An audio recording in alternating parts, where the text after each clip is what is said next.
This is part 2 with Jeff. Now we was just talking to Jeff, and he told me something that it's like, no, I got to do part 2 about this. One of the things that they're concerned about is large age gap relationships with Filipino women. Okay? Tell them what you just told me. Okay, I'm 76. My wife just turned, she was born in 74, so that makes her 47 right now, I guess, 47, 48, at 47, and just over 7 years ago, we had a baby girl, born here in a birthing home, not in a hospital, and she just had a birthday party here in the clubhouse that cost me 2 arms and 2 legs, but that's beside the point. But beautiful little girl and cantankerous as hell. Here I have come across men, even Americans, that are older than me and have wives in their 20s and have children. Yeah, I mean, I didn't plan this. No way did I plan this. Because I said, I've got 3 grown kids in the States. I said, I don't need any more. I love babies. But my body says, you know, you can't get down on the floor and crawl around with a baby on your back, like playing horsey. But she came along. So. The rest of your story that was interesting and I thought it's really beneficial is how you are accumulating properties, financial management, that kind of stuff. Okay. That's another question. Well, okay. My income is pensions from the States. And I send money over here. And I did have a unit here. Now, a foreigner cannot own property. So I took it out as a lease. After I got married, I contacted the developer who I bought it from. And I said, I want to put it in my wife's name. So they put it in her name. And then since then, we bought 2 more homes. The one we're using for renting, and the first home we're renting out. We live in another house here, and then just a month, not even a month ago, we just bought another house here. But everything goes into my wife's name. I don't care. In 20 years, I'm going to be long gone, or 25 years, whenever the man upstairs says, come on, I'll be long gone. So this is security for my wife and daughter. That's all, plain and simple. It's a little bit tricky getting funding here. Banks will not lend you money if you're 64 or over 64. And if you go to buy something at the age of 60, you've got to buy a house with, let's say, a wife, Filipino wife. You have to have it paid off before you turn, when you turn 64. So how are you buying property? Well, the first house I did through the developer. Okay. So, not a bank.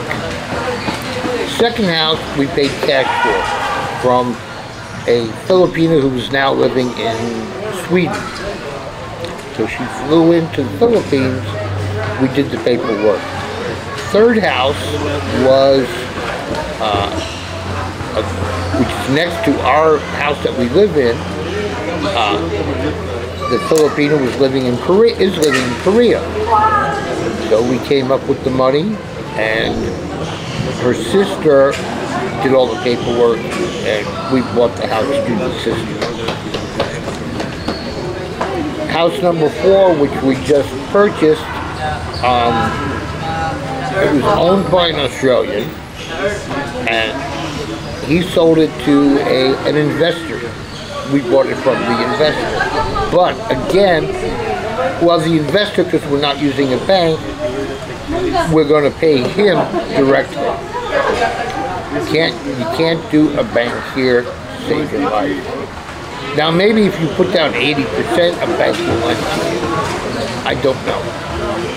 But I don't want to deal with banks here. I don't even have a bank account here anymore. Bank account, the only bank account we have here is my wife's. It's in her name. A couple of reasons why. I did have 2 bank accounts here, and the Internal Revenue Service said that foreign banks have to report your bank statements, or they have to report something.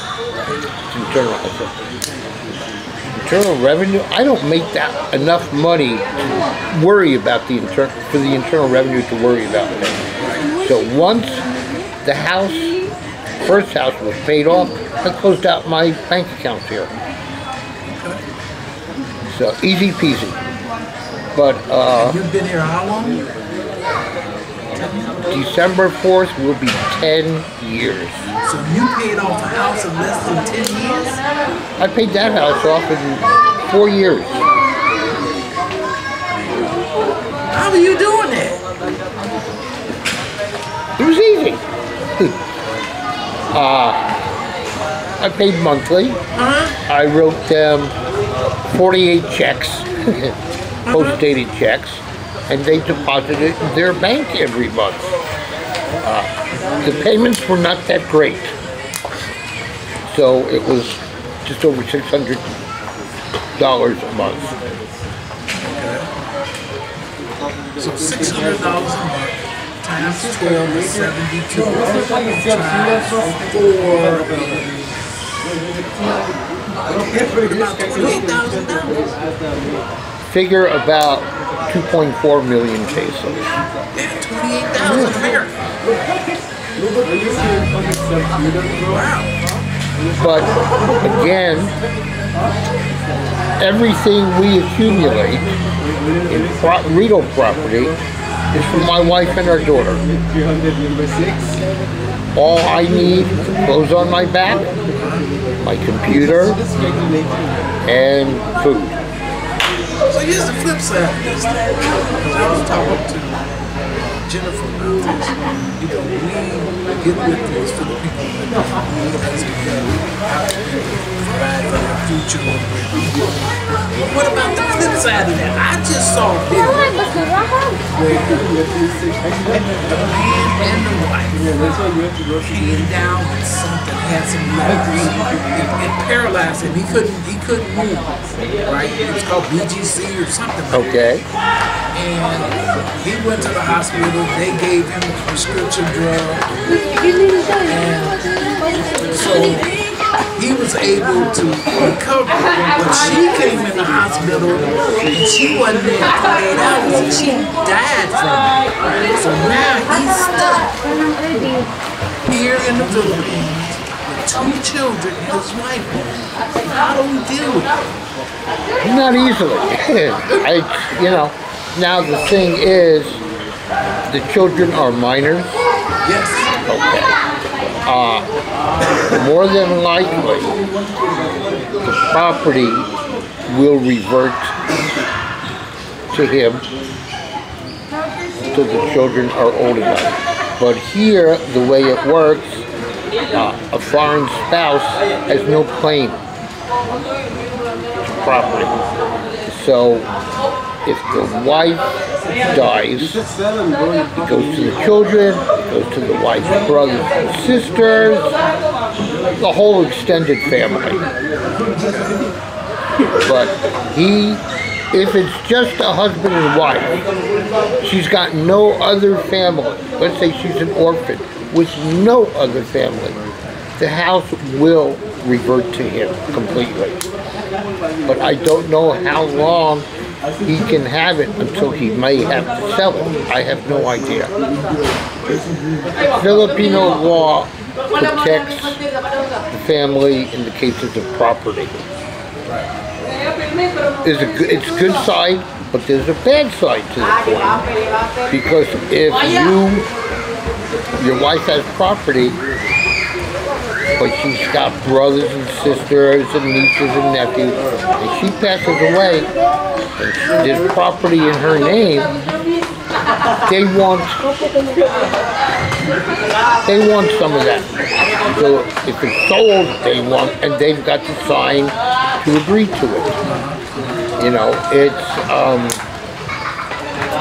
not an easy thing, but my wife right now, she has, with her brothers, property Camotes Island that they're selling. Where? Camotes, it's part of Cebu, but it's another island. Oh, okay. And so she'll get some proceeds from that. And she has 2 grown children. Their father passed away. So, on their father's side of the family, there's a lot of property that's being sold. But you got aunts, uncles, cousins that don't want to sell or that want their fair share. It's not like in the States. You know, in the States it's pretty much cut and dry. Here it is not. There are ways of getting around everything, but I figure it this way. Everything that I have bought is not for me. It's for my comfort, but it's security for my wife and daughter. That's all. You know. That's one of the ideas. Do you have any last minute advice, suggestions that you want to tell to people thinking of moving here? Come on over. Come over. Get rid of whatever you don't need. Before I left Los Angeles, I bagged up all the clothing I didn't need, winter clothing, put it in bags, and I called the VA, and I said, come get it. I mean, big leaf type garbage bags, about almost between 5 and 10 of them. Some of it was brand new. A leather jacket that was brand new. A couple of things, like I had a very expensive leather jacket. I gave it to my son because he's about my size. But got rid of everything I had and came over. And I'm happy here. It seems like this living here extends our life. I see because we become happier, loving environment, stuff like that. It tends to revitalize us or something. You can have stress here, you can have stress anywhere in the world. But overall, it's a better life here. Yep. But you have to learn to adjust to it. That's it. That's perfect. We've ended on it. Thank you.